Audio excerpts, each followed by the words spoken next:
गाजियाबाद के गांव में सरपंच का चुनाव होने वाला था। इस बार चुनाव में महिलाओं की सीट थी। टुनटुनी चिड़िया गांव के पक्षियों में रजाइयां बंटवाती है। टुनटुनी, ये मैं क्या सुन रहा हूँ? तू प्रधानी का चुनाव लड़ रही है? हाँ मामा, सही कहा आपने। लेकिन ये चुनाव के चक्कर अच्छे नहीं होते। ये सब तो पैसों का खेल होता है बेटा। हमारे पास तो इतने पैसे भी नहीं है। मामू, आप फिक्र मत कीजिए। मेरी कालू कौवे से बात हो गई है। वो कह रहा था कि चाहे जो भी हो जाए, जो गांव की पुरानी प्रधान सुंदरी देवी को वो प्रधान बनने नहीं देगा, क्योंकि उसने कभी गांव में किसी का भला नहीं सोचा। वो सिर्फ अपने बारे में सोचती है। बात तो तू सही कह रही है। वह जब से प्रधान बनी है, उसने आज तक किसी भी जंगल वाले की कोई मदद नहीं की। बस अपनी कोठी गाड़ियाँ यही बनाती गई है। लेकिन एक बात बता, हम पैसे कहाँ से लाएंगे? मामू, आप फिक्र मत कीजिए। कालू ने कहा है कि मुझे बस चुनाव में खड़ा होना है और आगे जाकर एक अच्छी प्रधान बनना है। बाकी सारे पैसे तो वही लगाएगा। अगर ऐसी बात है तो ठीक है, तू जरूर लड़। बस हमारे घर की इज्जत का ध्यान रखना बेटा, क्योंकि तेरे माँ बाप ने जाते समय तुझे मेरे ही हाथों में सौंपा था। आप बिल्कुल फिक्र मत कीजिए, मैं कोई गलत काम नहीं करूँगी। दूसरी तरफ कालू अपने दोस्त जग्गू कालिया के साथ खेतों में सोया होता है और वो नींद में बड़बड़ाता है। टुनटुनी प्रधान जिंदाबाद, टुनटुनी प्रधान जिंदाबाद। मामू देखो, मैंने कहा था ना, अब आप मेरा टुनटुनी से निकाह कर दीजिए। गुरुजी, आपको लगता है टुनटुनी से निकाह करना इतना आसान है? क्या उसका मामू इतनी आसानी से होने देगा? टुनटुनी प्रधानी जीतेगी और मैं तुरंत उसके मामू से टुनटुनी का हाथ मांग लूंगा। तो गुरुजी, हमें इसके लिए पूरी मेहनत करनी होगी। टुनटुनी को जिताने के लिए हमें सबसे पहले दुश्मन की सारी खबर रखनी होगी। शाम दाम दंड भेद सारे ही तरीके अपनाने होंगे। तो चलो चलते हैं गाँव में। दूसरी तरफ बबली कबूतरी अपने घर के दरवाजे पर बैठकर अपनी बहन से कहती है, मैं नहीं लड़ रही है चुनाव। तू ऐसे क्यों कह रही है? तू तो पर्चा भर के आई है।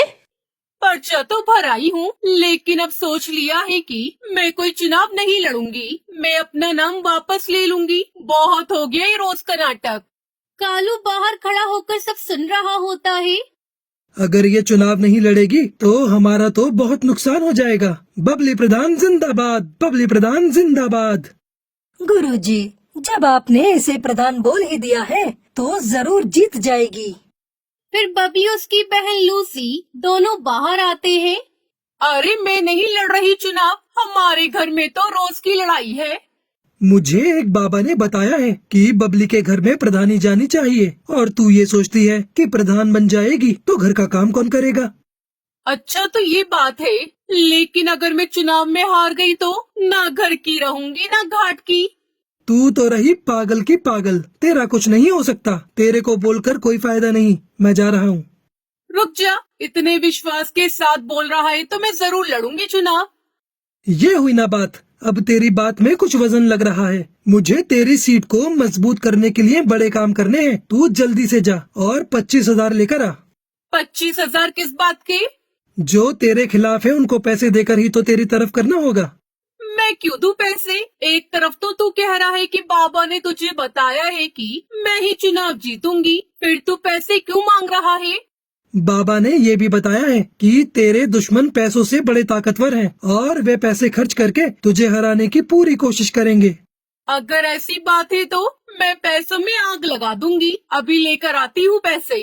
बबली कबूतरी कालू को पैसे दे देती है। बबली प्रधान जिंदाबाद, जिंदाबाद, जिंदाबाद।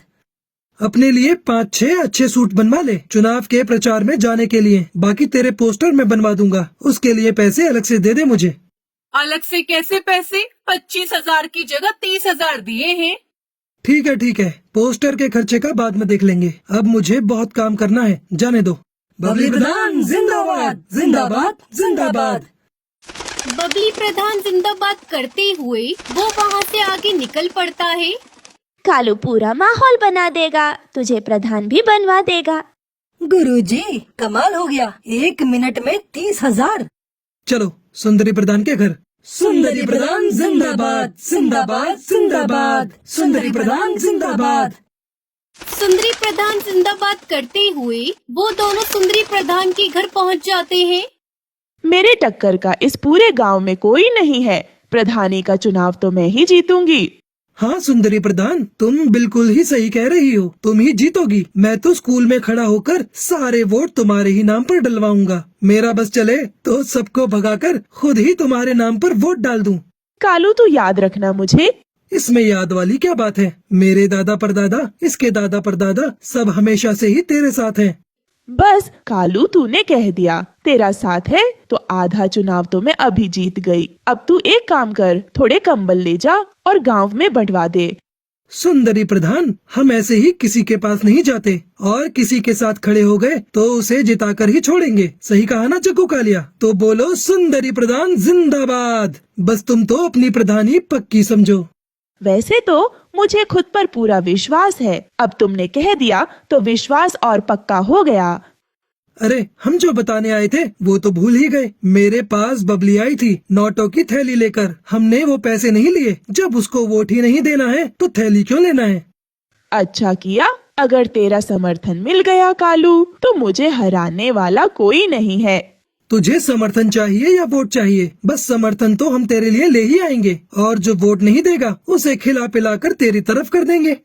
मुझे तेरे से यही उम्मीद थी कालू। तू जिस चीज पर हाथ रख देगा वो तेरी होगी। बस एक बार मुझे चुनाव जीत जाने दे। जिस चीज की भी जरूरत हो आकर ले जाना।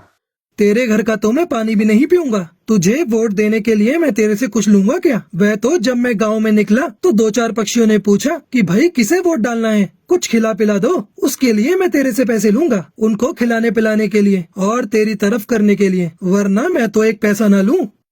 कालू, जब तेरे जैसे लोग मेरे फेवर में है ना तो मैं ही जीतूंगी चुनाव।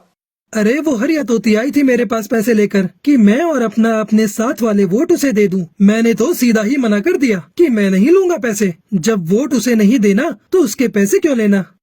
ठीक किया तूने। मैंने उसको साफ साफ कह दिया कि इतने पैसे तो सुंदरी ऐसे ही दे देगी मुझे। अब तुम एक काम करो सुंदरी प्रधान, मुझे 25,000 ला कर दो। मैं उनके लिए काजू बादाम और फलों की टोकरी उतरवाता हूँ। बस फिर देर किस बात की है, ये ले पैसे। वो सुंदरी प्रधान जिंदाबाद करते हुए वहाँ से निकल जाते हैं। दूसरी तरफ हरिया तोती के घर उसका पति तोताराम परेशान था। क्या सोच रही हो? मैं ये सोच रहा हूँ कि तू इस बार चुनाव मत लड़। क्यों न लड़ू चुनाव? मेरी बात हो गई है, सारा गांव मेरे साथ है। अरे 2 बार तो मैं भी चुनाव लड़ चुका, देख हार के बैठा हूँ। तुम हार गए लेकिन मैं तो जीतूंगी। अरे रहने दे, तू क्यों घर को बर्बाद करने पर तुली हुई है? तुम कुछ भी कहो, मैं तो लड़ूंगी चुनाव और जीतूंगी भी। तभी कालू आता है। हरिया प्रधान जिंदाबाद। देखो, कालू खुद मेरी जी कार करते हुए आ रहा है और ये जिसके पीछे लग गया वो तो जीत ही गया समझो। अरे तोताराम, क्या बात हो गई? दुखी क्यों हो? क्या बताऊं तुझे, 2 बार चुनाव लड़ा और हार गया। अब ये चुनाव लड़ने को कह रही है, बात ही नहीं मान रही मेरी। अब हार की बात करेगा तो हारेगा ही। जीत की बात कर, जीत की। पीछे मुड़कर देखना छोड़ दे और आगे की तरफ बढ़। कौन समझाए? ये तो पुरानी बात पकड़ कर ही बैठे हैं। मैंने कहा जिसके साथ कालू हो उसकी तो जीत ही होगी। अब तुम्हें क्या बताऊं, 3 बार आ गए मेरे घर पर 30,000 40,000 लेकर। कह रहे थे कि तुम बस चुनाव जितवा दो, पैसे चाहे कितने भी लग जाएं। तूने किसी को हाँ तो नहीं करे? ऐसे कैसे हाँ कर देता? ऐसी गालियां दी, अगर तू सुनती तो तेरे कानों से खून आ जाता। बिल्कुल सही किया तूने। मैंने तो बोल दिया कि तू 30 लेकर आई है, 40 तो हरिया मुझे ऐसे ही दे देगी। इतने पैसे तो नहीं दे पाऊंगी। कितने पैसे दे पाएगी? बताओ जी। क्या बताऊं, 15,000 दे दे कालू को। ठीक है, ये तो हमारे घर की बात है। बाकी के पैसे बाद में दे देना। और एक बात बता दूं, ये पैसे मैं अपने लिए नहीं ले रहा, लोगों की खुशामद के लिए ले रहा हूँ, ताकि उनका वोट तेरे नाम पर डलवा सकूं। मुझे क्या करना है पैसों का? वोट के लिए तो हमने दारू मंगा रखी है। अरे बेवकूफ, जो दारू नहीं लेता उनके लिए कुछ और मंगवाना पड़ेगा। बस ये पैसे उनमें ही खर्च करूँगा। ठीक है, पैसे ले जा और दारू की बोतल भी ले जा और बना दे हमारे नाम का माहौल पूरे गांव में। कालू और जग्गू कालिया हरिया प्रधान जिंदाबाद करते हुए वहाँ से निकल जाते हैं। कुछ दिनों बाद बबली अपनी बहन से कहती है, मुझे बाकी किसी से डर नहीं है, सिर्फ टुनटुनी से डर है। बिना पति की इलेक्शन लड़ रही है। गांव के सारे मर्द पक्षी तो इसे ही वोट देंगे। तुम फिक्र क्यों करती हो? वैसे भी ये अपने गांव की है नहीं, ये इसके मामा का गांव है। इसकी सीट तो कैंसिल ही कर देंगे। वोटिंग का दिन आता है और गांव में वोट पड़ते हैं। सुनो गांव वालों, हमारे अधिकारी जी ने वोटों की गिनती कर ली है। अब वह परिणाम की घोषणा करेंगे। गांव वालों, टुनटुनी 103 वोटों से आगे है और वह गांव की प्रधान घोषित की जाती है। टुनटुनी कालू सब नाचने लगते हैं। गांव वालों, हमें पंचायत बुलानी होगी। यह चुनाव गैर कानूनी हुआ है। हाँ हाँ, सही कहा तोताराम ने। ये चुनाव गैर कानूनी है। टुनटुनी तो इस गांव की है ही नहीं, फिर ये चुनाव कैसे लड़ सकती है? गांव की चौपाल पर पंचायत बिठाई जाती है। गांव वालों, तोताराम का ये कहना है कि टुनटुनी इस गांव में गलत तरीके से चुनाव जीती है, क्योंकि वह इस गांव की है ही नहीं, इसलिए चुनाव दोबारा होंगे। क्यों होगा दोबारा चुनाव? मैं प्रधान बनी हूँ, मुझे जिताने वाले गांव के पक्षी ही हैं। हम पागल हैं जो हमने चुनाव के लिए 10 बीघा जमीन बेच दी। मैंने कोई गैर कानूनी तरीका नहीं अपनाया है। चुनाव लड़ने या जीतने के लिए मैं इस गांव की हूँ। मेरा निकाह इस गांव में हुआ है और इस हिसाब से मैं यहाँ चुनाव लड़ सकती हूँ। किसके साथ हुआ है तेरा निकाह? हमें भी तो बता। कालू से हुआ है मेरा निकाह, मैं झूठ नहीं बोल रही। गांव वालों, मेरी बात सुनो। ये चुनाव सही तरीके से हुआ है, क्योंकि प्रधान बनने के बाद किसी को अपनी कोठी बनवानी थी, किसी को फॉर्च्यूनर खरीदनी थी, तो किसी को अपनी बेटी की शादी करनी थी। सबको सिर्फ अपने बारे में ही फिक्र थी। गांव की भलाई की तो किसी को पड़ी ही नहीं थी। इसलिए मैंने इस गांव की भलाई के लिए टुनटुनी से निकाह किया। सबके सामने बोलता हूँ, ये गांव का काम करेगी और विकास भी करेगी। अगर ऐसा नहीं हुआ तो मैं खुद टुनटुनी से उसका इस्तीफा दिलवाऊंगा। गांव वालों, मैं यहाँ पर बड़ी हुई हूँ, लेकिन मैंने हमेशा आप सबको गांव की टूटी सड़कों की वजह से परेशान होता हुआ देखा है। इस गांव में 5वीं क्लास के बाद कोई स्कूल नहीं होने की वजह से बच्चों को इतनी दूर पढ़ाई करने के लिए दूसरे गांव में उड़ता हुआ देखा है। मेरे मामू मुझे पढ़ाना चाहते थे, लेकिन हमारे गांव में कोई स्कूल नहीं था, जिस वजह से मैं आगे नहीं पढ़ पाई। और मैं नहीं चाहती कि हमारे गांव की आगे आने वाली पीढ़ी कम पढ़ी लिखी हो, खास तौर पर चिड़ियाएं, जिन्हें आप सब आगे की पढ़ाई के लिए दूसरे गांव नहीं भेजते।